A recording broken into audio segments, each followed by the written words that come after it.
Da Fresh Morning.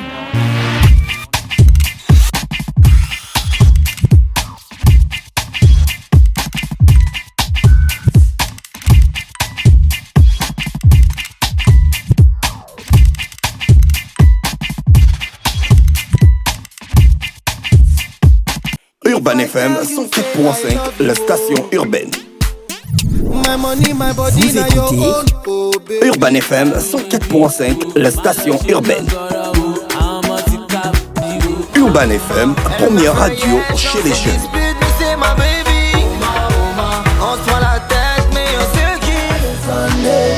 Urban FM, la radio des musiques urbaines. Urban FM 104.5, la station urbaine. Le réveil matinal le plus hot de la capitale sur leur radio. De retour dans le studio des 104.5 Urban FM, la station urbaine pour le Da Fresh Morning. On reçoit monsieur Emmanuel Eyegeze qui est le directeur général de la concurrence et de la consommation, c'est ça? C'est ça. D'accord, monsieur Emmanuel Eyegeze, bonjour. Bonjour. Merci encore une fois de plus d'accepter notre invitation. Juste rapprocher un peu le micro de vous pour qu'on ait une meilleure qualité de son. Alors, comment se porte votre lutte contre la vie chère? À quel niveau nous sommes?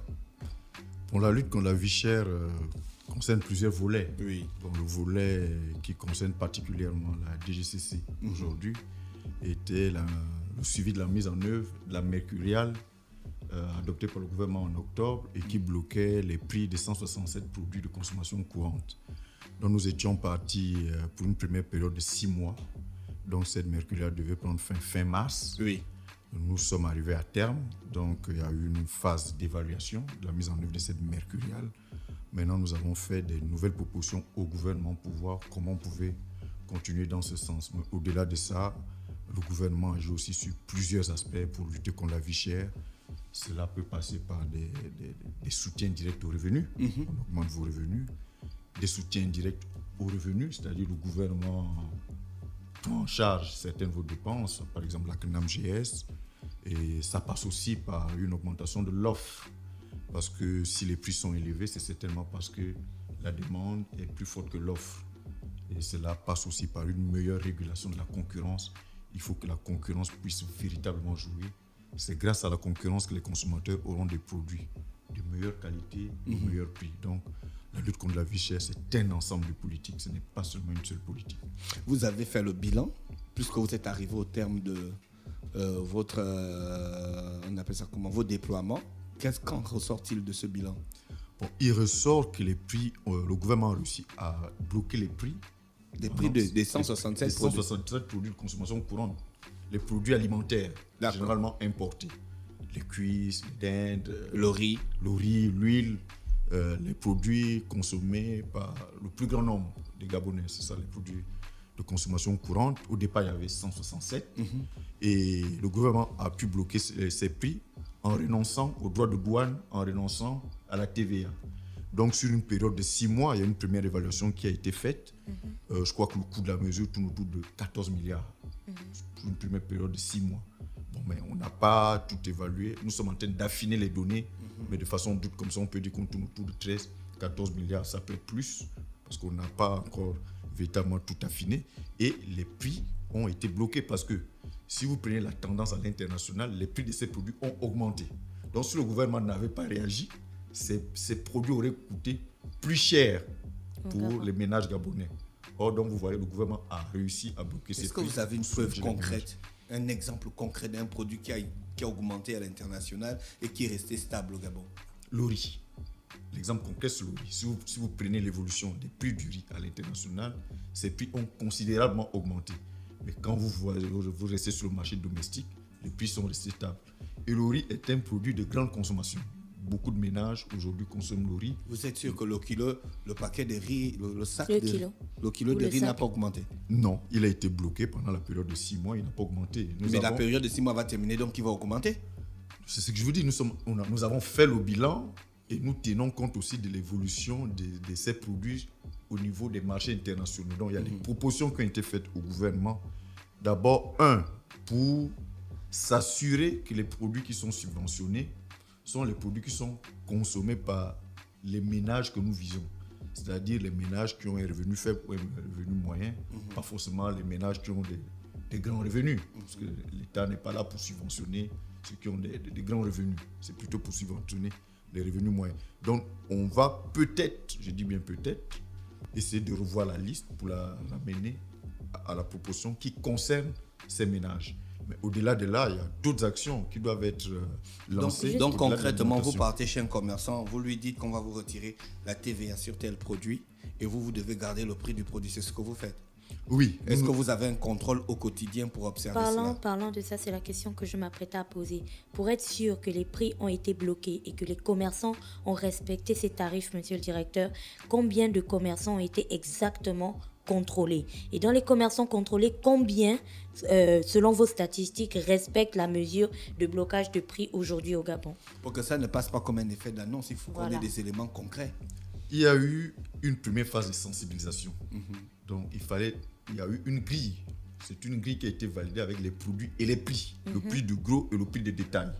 Donc, vous avez vu que les grilles généralement étaient affichées dans les magasins. Oui, Bien sûr, on les a vus. Et maintenant, lorsque les contrôleurs arrivent, d'abord le consommateur lui-même, quand il arrive, il doit pouvoir contrôler, regarder est-ce qu'il achète au juste prix. C'est déjà ça le premier contrôle, le consommateur lui-même. Ensuite, lorsque les équipes de la DGCC viennent, elles ont déjà la grille et vérifient simplement est-ce que les prix sont affichés, parce que les prix doivent être affichés. Et dans la facturation, est-ce que vous appliquez les prix affichés? Nous avons eu 2 phases de contrôle. La première d'octobre à, on va dire, novembre-décembre. Nous avons contrôlé plus de 1600 magasins à Libreville. La deuxième phase, janvier-février, où nous avons contrôlé plus de 2000 magasins. On a quand même eu une amélioration parce que lors de la première phase de contrôle, on avait 40% des magasins contrôlés qui ne respectaient pas tous les prix. Et lors de la deuxième phase de contrôle, nous sommes passés de 40 à 20%. Donc, derrière, il y a eu des efforts de sensibilisation. On a rencontré des associations de commerçants au Vendo à Kanda et on doit même louer l'action des mairies parce que les mairies nous ont vraiment facilité la tâche pour que tout le monde puisse respecter cette mercuriale. Alors moi, je voulais vous demander, durant toute cette période de contrôle, j'imagine que ça n'a pas été facile. Comme vous avez dit, les mairies vous ont beaucoup aidé. Mais à côté de ça, quelles sont les difficultés que la DGCC rencontre exactement sur le terrain? Parce que je fais certainement partie des Gabonais qui disent qu'on ne voit pas assez des contrôleurs ou que les contrôleurs ne sont pas assez pointilleux avec les commerçants et tout. Mais j'ose croire et je crois fermement que les contrôleurs rencontrent aussi énormément de difficultés sur le terrain. Lesquelles, par exemple?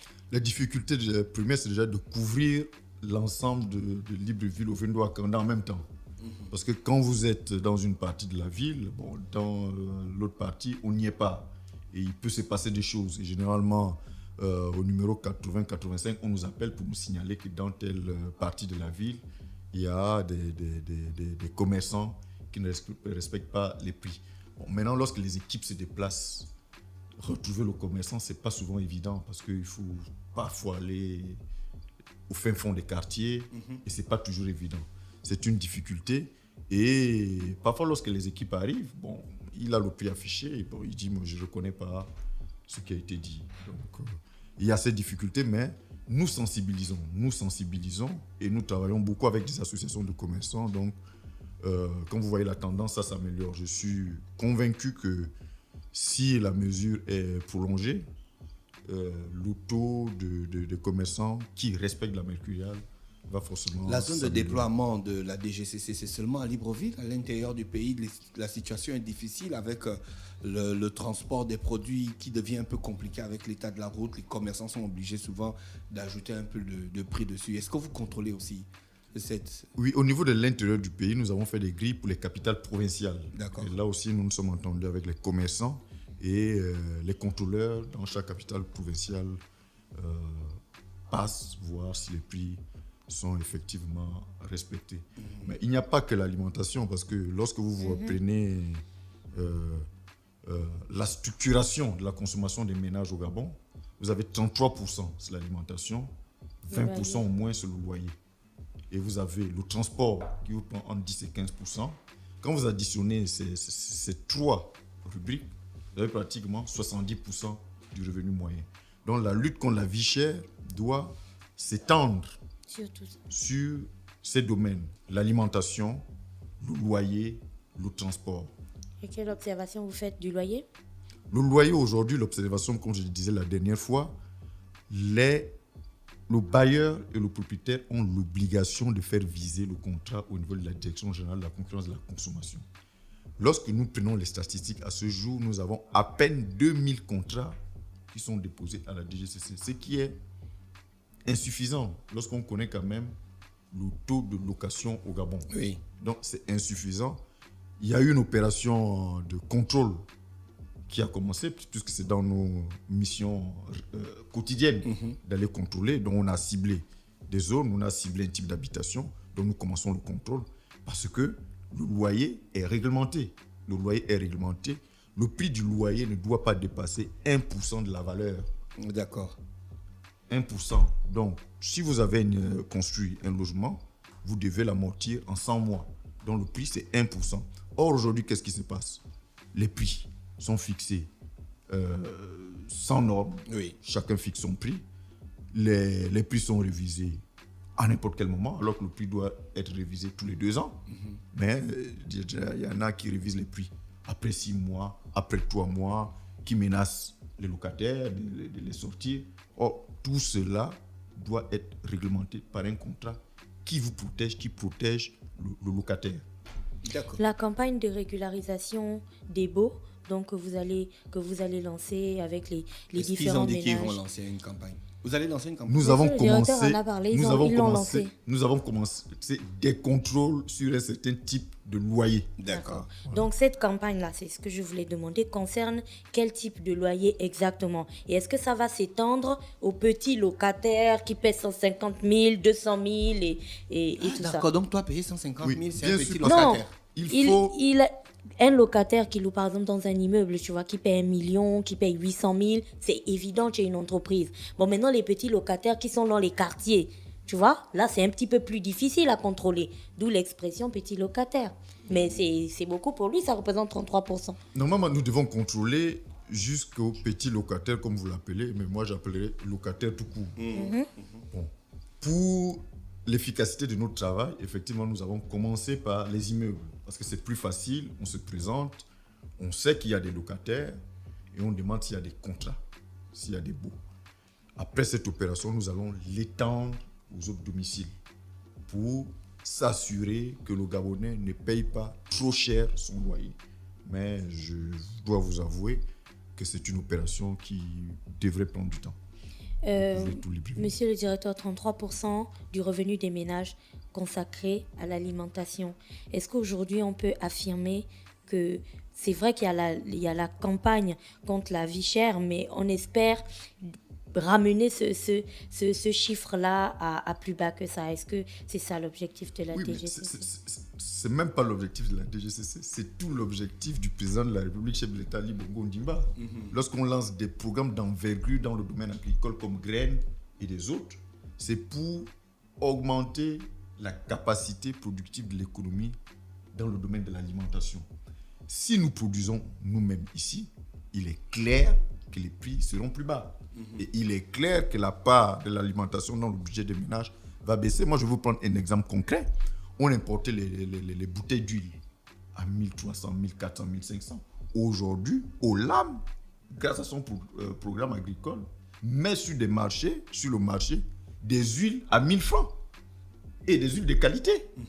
Donc, c'est vraiment l'enjeu du développement de l'agriculture, ramener les prix vers le bas et permettre aux Gabonais de manger non seulement en quantité, mais en qualité. Monsieur le directeur général, avec le développement de notre pays, les gens ne mangent pas seulement, les gens aussi se développent. Il y a l'entrepreneuriat, et dans l'entrepreneuriat, on a des produits comme l'ordinateur, l'Internet, le téléphone, qui sont toujours aussi chers. Est-ce que la DGCC a un œil dessus? Comme je vous le disais tout à Parce que l'heure, je me rappelle, le président Bongo avait fait rentrer l'ordinateur dans les produits de première nécessité. comme je vous disais tout à l'heure, nous avons un œil dessus. Et nous sommes là pour faire en sorte que la concurrence puisse permettre d'avoir des produits de meilleure qualité et à bas prix. Aujourd'hui, à l'observer, nous avons un peu comme l'impression que des entreprises pratiquent des prix, on va dire, plutôt identiques. Donc, nous essayons de comprendre pourquoi c'est là. Parce que normalement, la saine concurrence doit jouer au niveau de l'économie et c'est la saine concurrence qui va permettre de ramener les prix vers le bas. Internet, il faut qu'il y ait de la concurrence. La fibre optique, il faut qu'il y ait de la concurrence. Il faut qu'il y ait beaucoup de fournisseurs Internet. Les ordinateurs, je pense que avec la multiplicité des opérateurs, le prix de l'ordinateur a quand même baissé au Gabon. Aujourd'hui, on a des ordinateurs à des prix acceptables. On a aussi des ordinateurs de qualité à des prix assez élevés. Donc, il faut que la concurrence puisse jouer dans l'économie. C'est pour cela que le président de la République a fait construire un nouveau port. Un nouveau port, c'est pour permettre à l'économie d'être servie en biens et services de façon régulière. Donc, lorsqu'on n'avait qu'un seul port, c'était pratiquement bloqué. Aujourd'hui, on a un nouveau port et donc on a des flux réguliers qui arrivent et qui devraient permettre à la concurrence de jouer et de faire baisser les prix. La première partie de la maîtrise de la mercuriale est terminée avec le mois de mars. Quelles sont les activités à venir? Les activités à venir, il y a eu ce bilan avec les opérateurs, avec les syndicats et les grandes conclusions qui vont être présentées au gouvernement avec des perspectives. Parce qu'il ressort de cette discussion qu'arrêter brutalement le mécanisme devrait générer une hausse brutale des prix. Aujourd'hui, si on arrête brutalement le mécanisme, le sac de riz peut augmenter de 30%. Oui, parce que vous allez remettre les droits de douane, vous allez remettre la TVA. Donc, il faut bien cerner les produits essentiels, continuer à les protéger. Y a-t-il une raison pour que les prix puissent repartir? Que les prix augmentent? Oui. Mais l'effet mécanique de remettre les droits de douane et la TVA vous fait augmenter les prix. D'accord. Dès que vous remettez les droits de douane, je ne sais pas, sur le riz, ça doit être, je crois, 5%. Et puis vous remettez 18% de TVA, rien que ces deux-là, ça vous fait déjà 23%. Et quand vous ajoutez la C2S, ainsi de suite, donc vous êtes au moins 25% d'augmentation. Mais qu'est-ce que vous allez faire pour que ça n'augmente pas? Parce que votre période est terminée. Vous, à la DGCC, qu'est-ce que vous allez faire concrètement? Quelles sont les propositions que vous allez faire? Concrètement, c'est de présenter les résultats du bilan au gouvernement pour dire que remettre de façon brutale les droits de douane et la TVA sur des produits de base devrait générer une forte inflation. Donc, la proposition, c'est de prolonger peut-être encore cette période en attendant que les effets vertueux des politiques mises en œuvre par le chef d'État soient perceptibles en termes d'augmentation d'offres. Donc, il faut vraiment jouer avec ça. Si nous prenons une décision comme ça, les prix vont vraiment flamber. Alors, ce sera ma dernière question, monsieur le directeur général. J'aimerais que vous puissiez nous dire un mot quand même sur le prix du carburant, parce que ça, c'est quelque chose qui rentre aussi dans le prix des produits que l'on consomme. On a vu qu'il y a quelque temps, ça a créé la polémique, même si ça augmente de 5 ou de 10 francs, c'est quand même une augmentation et les populations ne sont pas trop d'accord avec ce type d'augmentation que l'on n'explique pas souvent. Et dans le même sens, le prix des médicaments aussi. Le prix du carburant a longtemps été subventionné. C'est-à-dire, pour faire simple, la raffinerie achète du brut, le pétrole brut, au prix à l'international. Après, on transforme le pétrole brut en carburant. Quand le prix du brut augmente à l'international, normalement, le prix devrait augmenter à la pompe.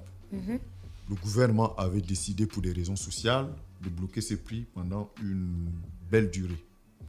Et cette subvention a atteint des niveaux parfois très importants, de l'ordre de 150 milliards, 200 milliards pour subventionner le carburant. Alors la question se pose de façon simple.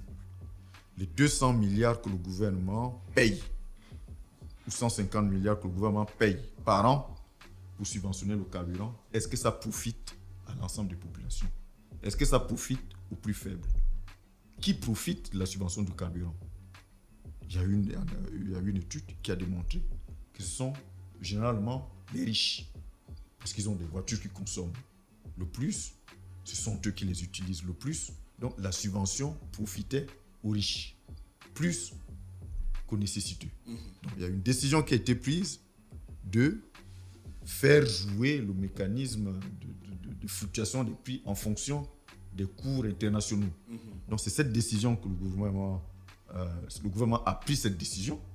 Et voilà pourquoi aujourd'hui, vous voyez que les prix évoluent en fonction des cours internationaux. Mais il faut même souligner que l'impact n'est pas totalement reflété. Parce que si le gouvernement reflétait totalement cela, mais les prix seraient plus élevés. Maintenant, vous me posez la question. Oui, le gouvernement a fait des économies. Mais qu'est-ce que ces économies, comment elles sont utilisées? Mais ces économies sont utilisées pour financer les politiques publiques sociales. Là où on a plus d'impact. Donc, c'est ça. Comme maintenir les prix des produits de première nécessité. Maintenir les prix des produits de première nécessité, construire les hôpitaux, parce que les économies vont dans le budget d'investissement. Il faut investir pour améliorer les équipements collectifs. D'accord. Monsieur le directeur général, ma dernière question. Comment sentez-vous l'attitude du gouvernement dans les jours à venir? Vous pensez qu'ils vont remettre les droits de douane ou bien vous allez les convaincre de garder la situation stable? Je conseillerais au gouvernement de garder la subvention sur les prix véritablement consommés par les ménages les plus faibles. Dans ma position, c'est un conseil que je donne. Merci, monsieur le directeur général de la DGCC, monsieur Emmanuel Yegeze, qui est avec nous ce matin pour revenir sur le bilan de la lutte contre la vie chère au Gabon. Je vous souhaite de passer une très bonne journée à l'écoute des programmes d'Urban FM. Merci, c'est toujours un plaisir d'être dans votre studio. Merci. Restez connectés sur les 104.5 Urban FM, la station urbaine dans le Da Fresh Morning, le réveil matinal, le plus de la capitale sur la radio, la plus de la capitale. Urban FM 104.5, la station urbaine. Vous écoutez Urban FM 104.5, la station urbaine. Urban FM, première radio chez les jeunes.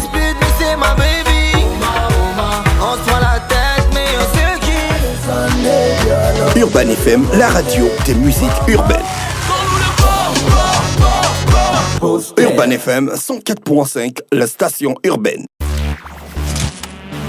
Da Fresh Morning.